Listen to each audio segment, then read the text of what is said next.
ഈമാൻ ഒരു മനുഷ്യന്റെ കൽബിലുണ്ടായാൽ സ്വാഭാവികമായിട്ടുണ്ടാവുന്ന കാര്യമാണ് അമലെന്ന് പറയുന്നത്. ഈമാനുള്ളവരിൽ നിന്ന് അമലുണ്ടായിട്ട് കാര്യമുള്ളൂ. ഈമാൻ ഉണ്ടാകുമ്പോഴും ഈമാന് ശക്തിപ്പെടുമ്പോഴാണ് അമലിന് ശക്തി കൂടുന്നത്. അതുകൊണ്ടാണ് മഹാത്മാക്കളായ ആളുകൾ അവർക്ക് എത്ര നിസ്കരിച്ചാലും മടുപ്പ് വരൂല.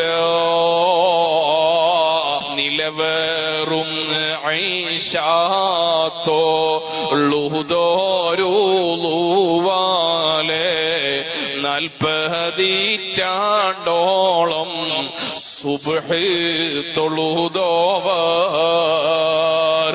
40 വർഷത്തോളം ഇശാ നിസ്കരിച്ച വുളൂഉമായിട്ട് സുബ്ഹ് വരെ ഉറങ്ങാതെ ഇബാദത്ത് ചെയ്ത മഹാനായ ഗൗസുൽ അളമിനെ പോലോത്ത 100 കണക്കിന് മഹാന്മാർക്ക് ഒരു മടുപ്പും വരുന്നില്ല. എനിക്കും നിങ്ങൾക്കും 2 റക്അത്ത് നിസ്കരിക്കുമ്പോഴേക്കും മടുപ്പ് തോന്നുന്നുവെങ്കിൽ ഈമാനിന്റെ ശക്തിയുടെ കുറവാണ്.